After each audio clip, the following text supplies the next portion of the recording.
A remote movement in a part of the world which is rarely seen.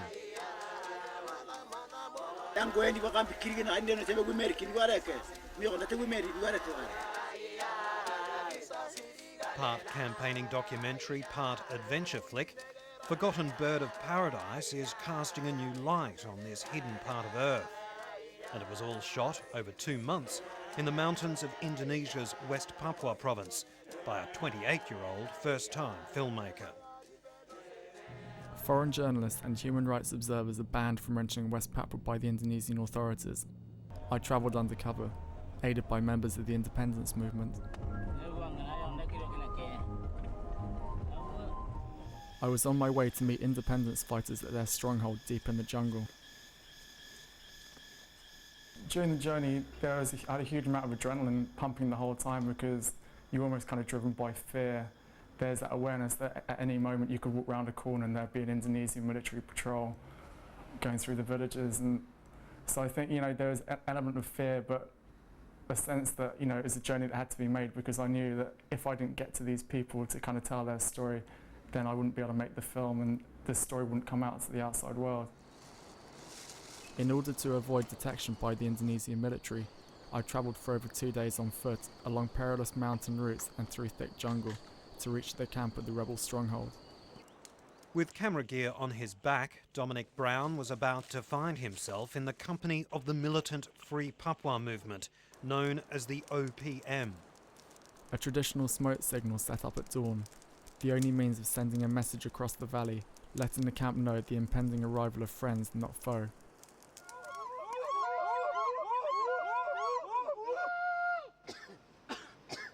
The response, a distant gunshot from the camp. Permission granted.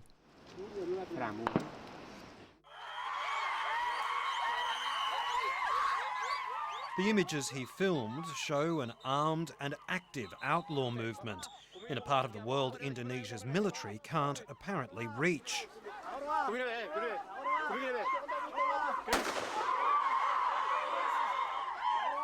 I was the first Westerner allowed by the rebels to visit their camp. I was afraid of being caught because I've read stories in the past even about Australian journalists in East Timor who were caught reporting on the struggle there and they were killed by the Indonesian military, and I had no doubt that making a documentary like this with the footage which I collected, if I'd been stopped by the Indonesians, I've got no doubt it probably would have been a bullet that I had in the head rather than a prison sentence. Sydney University Professor Peter King has been watching the situation in Indonesian Papua for decades. He convenes the West Papua project at the university's Peace and Conflict Studies Centre, and he describes Dominic Brown's documentary as courageous. They want to keep media out of touch with the Papuans, particularly the Papuan independence activists, as much as possible. They've recently excluded the Red Cross.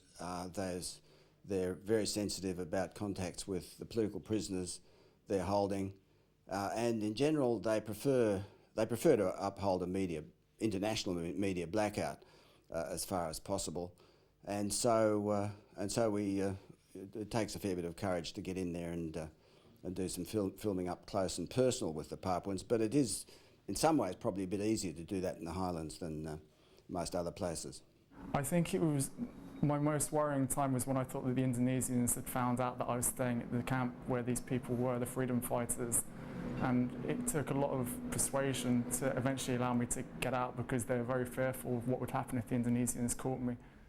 There is no greater sign of cultural identity than a flag. To underline their control over the region, the rebel fighters held a defiant flag-raising ceremony. They hoisted a banned separatist symbol, the Morning Star flag. Doing this in provincial towns and cities has earned dozens of activists long jail terms. They're very strong there, and their numbers are large. They've got better chances to operate there because the terrain's quite difficult for Indonesians. There's, apart from the mining, there's not much of economic interest to Indonesians or Indonesian settlers, and they've been able to maintain a sort of state, revolutionary state, if you like, in a small way, in various parts of the highlands for quite a long time. One of the OPM's most senior commanders and one of Indonesia's most wanted men, Goliath Tabuni, uses the new film as a platform.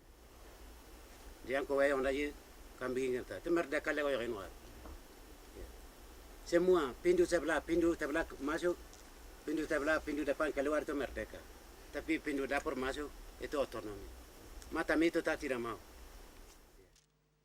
As well as opening a window on this remote world, Forgotten Bird of Paradise is clearly partisan and repeats the sort of claims made over recent years by human rights organisations, that the indigenous Melanesians of Papua are subjected to abuses.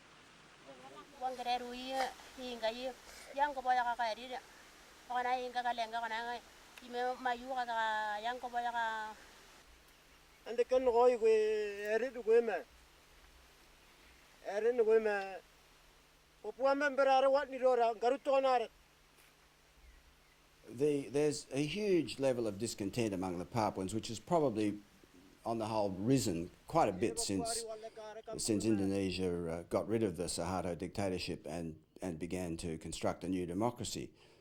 The one place that the new democracy is not being constructed is in Papua. I think now is probably one of the most important times in West Papua's history.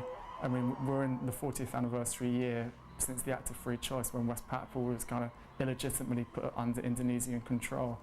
And I got a real sense from when I was in West Papua that the people feel time is really running out for them now, and they're crying out for international action to help them.